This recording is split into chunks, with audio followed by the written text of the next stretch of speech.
대학 신문을 만드는 기자들은 어떤 이들일까? 평소 궁금했던 분이라면 그 궁금증을 조금은 풀어볼 수 있는 시간이 될 것 같습니다. 24시 초대석, 오늘의 초대 손님은 특별히 두 분을 모셨는데요. 한성대 신문의 최성훈, 이슬비 기자를 바로 만나볼게요. 반갑습니다, 두 분. 안녕하세요. 안녕하세요. 네, 우리 시청자 여러분께 인사 부탁드릴게요. 먼저 최성훈 기자님부터. 네, 안녕하세요. 한성대 신문사 부편집국장 최성훈이라고 합니다. 네.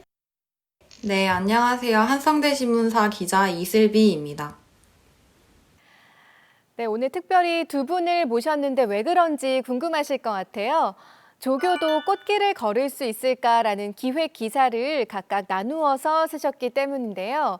먼저 최성훈 기자는 처우 개선을 가로막는 세 가지 문제라는 제목으로 조교들의 처우를 진단하는 기사를 썼고요. 그리고 이슬비 기자는 사립학교법 시행령 개정안, 조교 처우 개선의 시작이라는 제목으로 처우 개선을 위한 제도적인 개혁과 또 노력의 진행 과정을 정리한 기사를 썼습니다. 그럼 지금부터 두 분과 이야기 나눠보도록 하겠습니다. 제가 먼저 최성훈 기자님에게 질문을 드려보고 싶어요. 조교의 처우에 대한 문제가 처음 제기된 시점이 언제였나요? 조교 처우에 대한 문제가 언제부터 제기됐는지는 정확하게 알 수 없었습니다. 다만 2000년대 초반으로 넘어가면서 본격적인 조교 처우에 대해 논의가 시작된 걸로 알고 있습니다. 아마도 구교육법 폐지 이후에 조교가 사무의 업무까지 해야 되는 법적 상황이 만들어진 게 크지 않을까 싶습니다. 평소에 늘 궁금했던 게 이 조교분들이 하는 일이 정확히 뭘까 궁금한 점이 많았었는데 너무나 많은 다양한 일들을 하고 계신 것 같아요. 정확히 법률에 명시된 업무 영역이라는 게 있을까요?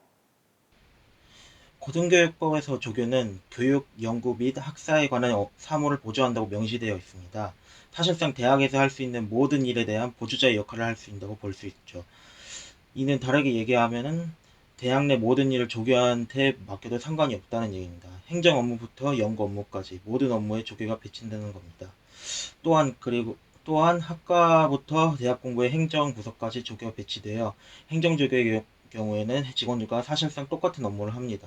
교육조교의 경우에는 이제 교수님을 도와서 수업 준비를 하기도 하고 상급자가 교수인 경우에는 학과의 행정적 업무를 맡게 되는 경우도 있습니다. 그렇기 때문에 조교의 업무 영역을 정확하게 구분하는 것은 사실상 어렵고 또한 대부분의 학과나 부서의 제청으로 총장이 조교의 인원과 업무를 정한 뒤 배치하기 때문에 부서별로 원하는 업무에 따라 조교의 업무는 달라지게 됩니다. 네, 법적으로도 업무 범위가 명확지 않은 상황이라 힘드실 것 같은데 그러면 실제로 조교들에 대한 명칭이라든지 역할은 어떻게 되고 있죠?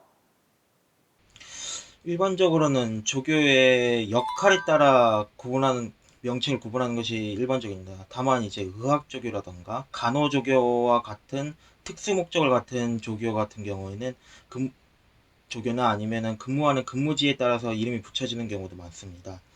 또한 그 수당이 장학금인지 임금인지에 따라서 구분되는 경우도 많습니다. 대학별의 조교의 명칭은 너무나도 다양하기 때문에 과연 이들이 조교라는 이름 하나로 묶여 있을 수 있는 존재인지 의문이 들기도 합니다. 네, 기사에 함께 실린 그래프를 보니까 임기가 1년밖에 되지 않는 점도 그렇고 또 다른 문제가 학생 조교 그리고 비학생 조교로 나뉘고 있는데 특히 학생 조교의 경우에는 그 역할이나 처우가 더 애매하다고 들었어요. 어떤 문제가 있는 거죠? 학생 조교의 경우에는 노동자로 인정받지 못하는 점이 제일 큰 문제입니다. 몇몇 대학의 규정을 보면은 학생 조교의 임금은 장학금으로 규정되어 있기 때문에 임기 중간에 면직될 경우 다시 그 장학금을 전부 뱉어내야 되는 규정이 있습니다. 이는 조교 노동에 대한 대가성이 포함되어 있는 장학금이 그 임금이라는 점을 아예 망각하고 있는 규정이라고 볼 수 있고요. 게다가 대부분의 그 학생 조교들은 담당 상급자가 자신의 논문 담당 교수인 경우가 많습니다. 그렇기 때문에 교수의 부탁을 거절하기 힘든 위치에 있고 그 때문에 근무 시간 위에도 조교의 업무가 끝나지 않는 경우가 굉장히 많은 걸로 알고 있습니다. 또한 그렇기 때문에 최근에는 대학 행정조교정, 그러니까 학생이 하는 행정조교 같은 경우에는 노동자로 봐야 한다는 법원의 판결이 있기도 했습니다. 이 때문에 하지만 그 결과로 몇몇 대학에서는 행정조교를 학생으로 뽑지 않는 경우가 발생해서 조교의 인원이 감소한 사례도 있습니다. 그렇기 때문에 남아있는 조교들의 업무 부담이 증가하는 증가하는 상황이 벌어지기도 했습니다. 네, 지금까지 여러 가지 문제점에 대해서 자세하게 짚어주셨는데요. 그럼 이런 문제들을 해결하기 위한 노력들, 어떤 노력들이 있어 왔는지 설명해 주실까요? 2005년도에는 이제 당시 민주노동당 최순영 의원이 이제 대학 조교에 관한 실태 보고서를 국회에 제출한 바 있었습니다. 그 이외에도 뭐 서울대와 같은 경우에선 비학생 조교들의 정규직화 움직임이 있었기도 했습니다. 또한 얼마 전에는 법원에서 행정조교를 노동자로서 인정해야 한다는 판결이 나오기도 했습니다. 하지만 그 이후에 입법이나 아니면 후속적인 조치가 이루어지지 않아서 사실상 큰 변화를 못 이끌어냈습니다. 현재는 그리고 또한 국공립대의 경우에는 노조를 결성하려고 하는 것으로 아는데 다만 국공립대 조교들은 고급경무소원이라는 특수한 신분 때문에 지금 노조를 결성하지 못하는 걸로 알고 있습니다. 네, 그럼 이번에는 이슬비 기자에게 한번 여쭤보도록 할게요. 사립학교법 시행령 개정안의 주 내용과 또 법안 취지를 먼저 짚어주실까요?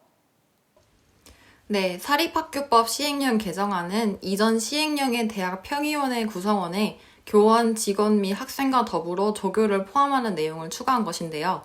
고등교육법 제19조 2에는 평의원회를 교원, 직원, 조교 및 학생 중에서 각각의 구성 단위를 대표할 수 있는 사람으로 구성한다 이렇게 명시가 되어 있지만 이제 기존의 시행령은 조교를 제외하고 교원, 직원 및 학생만 가능한 것으로 명시합니다.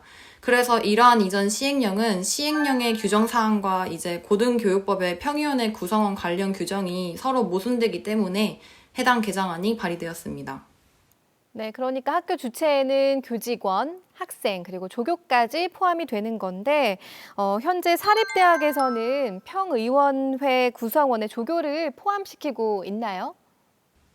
네, 현재 고등교육법과 사립학교법의 간극 때문에 조교를 포함한 사립대학이 많지 않습니다.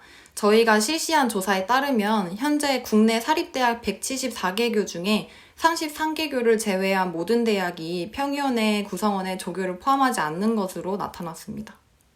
네, 그럼 대부분의 대학에서 지금 포함을 시키지 않고 있는 건데, 이번에 사립학교법 개정안이 포함이 되고 이제 통과가 된다면 어떤 변화가 찾아오게 될까요? 네, 개정안이 통과되면 조교를 평의원회 구성원으로 포함해서 이제 고등교육법과 사립학교법 시행령 간의 간극이 없어집니다. 궁금한 게 조교가 평의원회에 포함이 될 경우에 어떤 이점들이 생기는 거죠? 네, 조교가 평의원회에 포함되면 과거보다 조교의 평의원회 참석을 보장할 수가 있겠죠. 그래서 이로써 조교의 업무 구정과 그리고 조교 관련 행정 시스템을 적극적으로 건의할 수 있습니다. 네, 그러면 조교들의 처우가 실질적으로 개선이 될 수 있느냐가 가장 이제 관심거리인데, 뭐 다른 해결 과제라든지 문제점은 없나요? 사실 조교를 평의원회 구성원으로 포함한다고 해도 문제인 게 현재 평의원회 구성원은 총장이 위촉하고 있는데요. 사실 총장이 위촉한다는 것은 총장의 의도대로 평의원회가 구성될 확률이 큽니다. 그래서 현재 평의원회에서는 실제 구성원들의 의견을 적극적으로 피력하지 못할 확률이 있습니다. 네, 그래서 선출 방식 자체를 바꿔야 한다라는 의견도 있는 걸로 알고 있는데요. 지금 어떤 방식들이 제안되고 있나요? 네, 구성단위 내의 합의를 통해서 민주적으로 대표를 선출해야 한다는 의견이 있는데요. 구성단위의 입장을 대표하려고 뽑는 총장이 이제 뽑는 실상이니까, 구성단위 대표를 총장이 뽑는 실상이니까 실질적인 학내 구성원 처우 개선을 이제 도모하기 위해서는 구성원들이 직접 뽑아야 된다는 것입니다. 구성원들의 내부 문제에 대한 책임감을 높이기 위해서는 이런 민주적인 방식으로 평의원회가 운영되어야 된다고 생각합니다. 네, 조금 더 근본적인 대책 마련 필요하겠다라는 생각이 드는데 이슬비 기자가 보기에는 조교 처우 문제 개선을 위해서 어떤 부분들 개선을 해야 된다고 보시나요? 먼저 무엇보다도 중요한 것은 구성원의 관심입니다. 현재 조교는 조교 처우에 대한 문제를 겪고 있으면서도 그들이 자신의 문제에 관심이 많다고 할 수는 없습니다.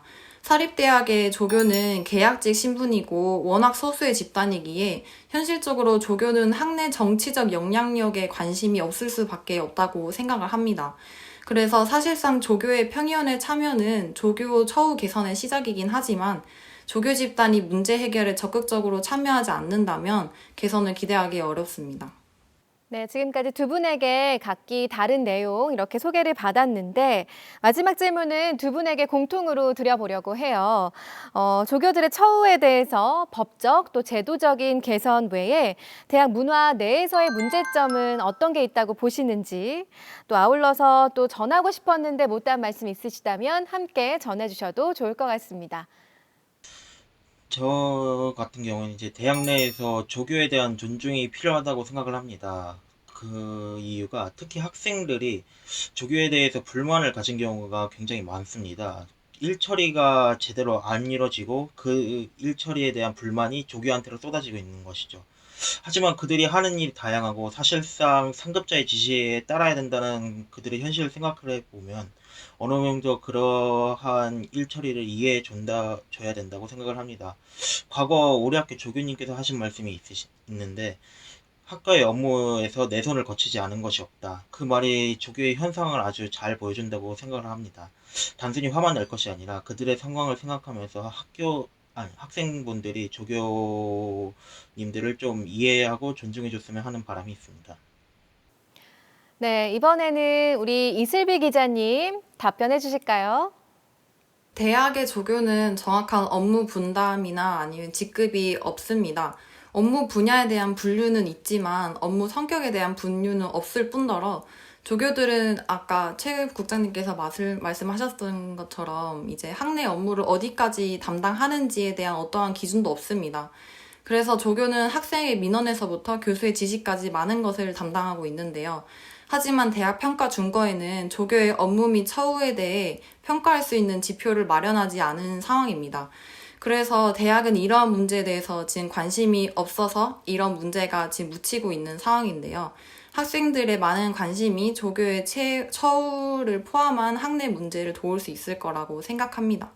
그리고 마지막으로 학생 여러분들이 대학 신문에 관심이 많이 있다면 대학 언론의 영향력이 커져서 대학 신문이 학생과 학사의 소통의 창으로 더욱 활성화할 수 있습니다. 그래서 대학 신문에 많은 관심 부탁드립니다. 네, 오늘 이렇게 두 분과 함께 하니까 이 시간이 더 꽉 채워진 그런 기분이 들었습니다. 오늘 출연해 주신 최성훈 이슬비 기자에게 감사 말씀 드릴게요. 고맙습니다. 네, 감사합니다. 감사합니다. 한성대 신문 두 분의 기자님과 함께했습니다.